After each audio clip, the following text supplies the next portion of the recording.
Gago pa. Okay, natapon ng konti.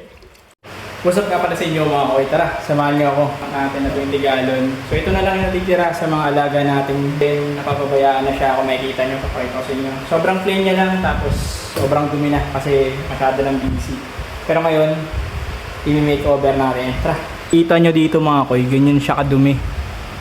Diba? As in grabe. So ito mga natira na lang yan na ano, yung mga alaga akong PKBM. Sobrang dumi. Pero lilinisin natin yan. Tara. So bali nga pala sa ganito mga koy, ang ginagawa ko is wala tayong pump since binenta na natin noon bago tayo lumipat. Mag old school method tayo, no? So kung fish keeper ka, alam mo to, higop method. So ang kailangan mo is ito, dito, lagayan ng fish. Pero kung may mas malalim kayo, mas malawak, mas maganda. Tapos timba, no? So ganito, papakita ko sa inyo. Isasaksak niya dito.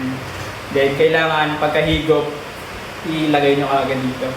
Parang ganito. Kasi pag nainom nyo to, nako.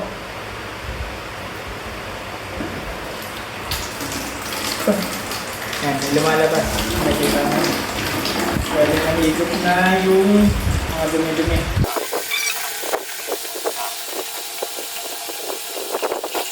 Ito hanggat maaari yung pinakadulot itong hinihigupan nyo is huwag nyo isasaw-saw dito sa tubig na pinagsasalingan nyo kasi higupin mo pa rin yan mamaya kasi hindi lang naman yung isang beses na higupan. Then mag-i-stop na yun, mawawala na yung ano dito, agos. So sabit na lang ulit dito. So ito na yung pangalawa dito. So since tuyo pa rin siya, pwede pa siyang higupin. Same method. Gago pa. Yung natapon ng konti. Pero tinan nyo naman, medyo malinis na yung baba. Siyempre ito mga lumot na kumapit. So yun, ayun na yung pinaka-maximum na kaya ng higop method. Kasi kapag sobrang babaw na ang tubig, hindi na siya kayang umangat pababa dito kahit nga napakalalim naman. Pero yun, okay lang yan kasi sobrang konti na lang naman. Madali na lang higupin. So yun, ganun.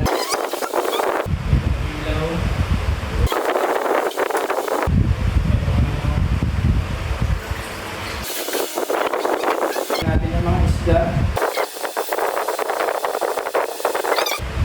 Ganyan sila.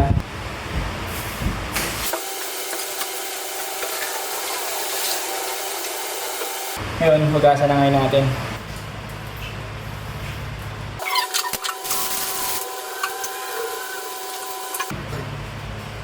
Mga talsik.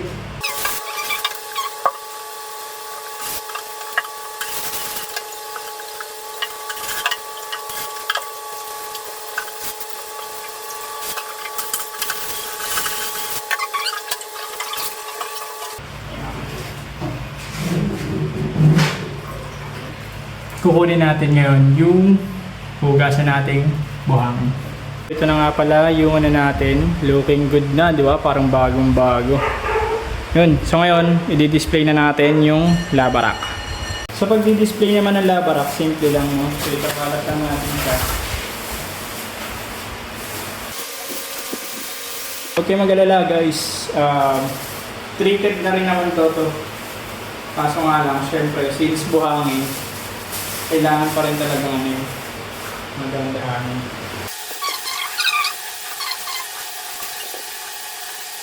Ayun na.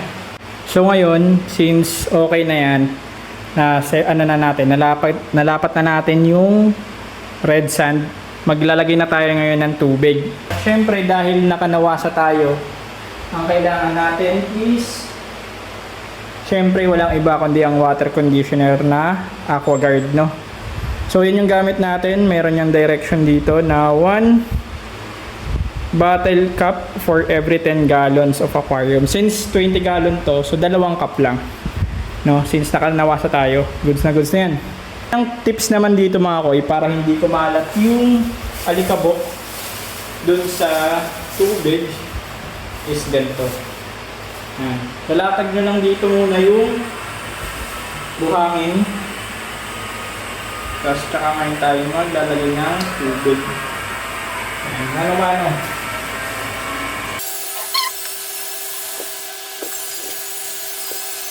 may tendency talaga na aangat din yung alikabok ng buhangin. Pero syempre, hindi siya sobra kapag galing na direct yung pagkakalagay mo ng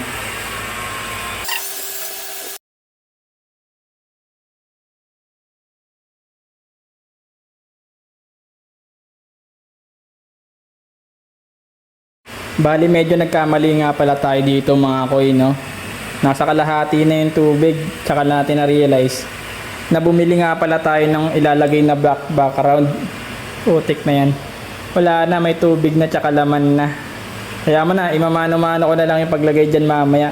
Tapusin ko na lang muna to. Andyan na yan eh. Pero dapat pala muna, after kong hugasan, lalagyan ko muna ng black background. Ano ba yan? Siyempre dahil nga nagkamali tayo mga koy, ilalagay na nga pala natin yung black background na DIY na gagawin natin. So ito nga pala yung gamit natin, no? Duct tape na kulay black. Yan. So tara, ilagay muna natin. Actually meron talaga ako na itong nakita sa TikTok na ano eh, na black yung tape, hindi siya duct tape, no? Kasi yun yung ginagamit nila pang DIY. Pero since pag sa TikTok ko pa kasi binili, matagal pa yung shipment. So, masyado tayong excited kaya wala tayong no choice, ito na lang. Diba, sablay pa, kulay puti pa yung nasa loob. Okay lang yan. Dapat pala sa loob to ikakabit, hindi sa labas. Paano na lang? Ay, gagawin natin, puti pala yung nasa labas, oh. Oh. So ngayon, pag dinikit natin to, wala din. Magiging puti din pala yung ano, loob. Ganyan. Nako, sablay. Kailangan nating ulitin. So bali, gano'n na lang muna mga koy. Hindi na lang muna natin lalagyan ng black background since sablay nga yung ano, yung nagawa natin. Na imbis na sa loob ilalagay yung black. Wala na, excite tayo na. Lagyan na kaagad natin ng tubig.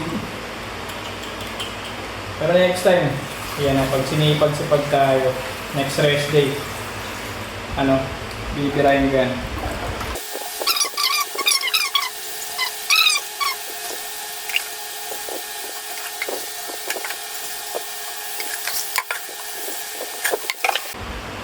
So ayun na mga koy, no? Kitang-kita nyo naman, napakaangas na, malinis, no? Hindi siya lumabo dahil nga yung ginawa nating method is yung plastic method.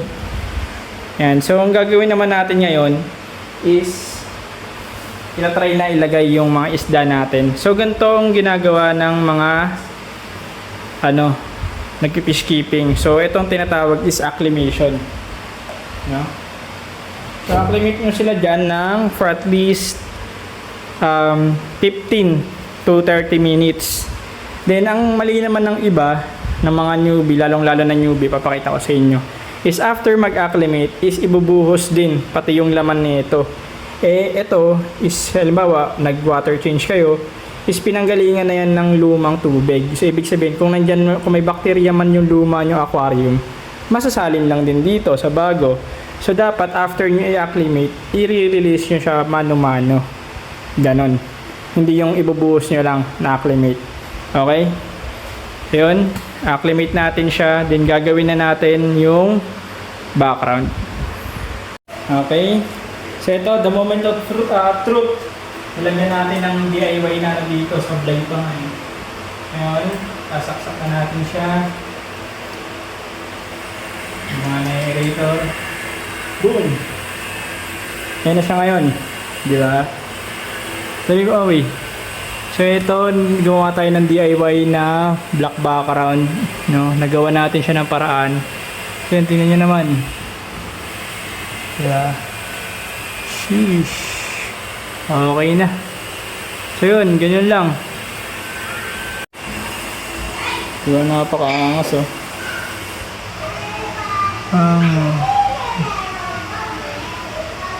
Lalagyan nga pala natin yan ng tiyana, pero since naubusan tayo ng next time na lang. Ito na lang muna, test fish.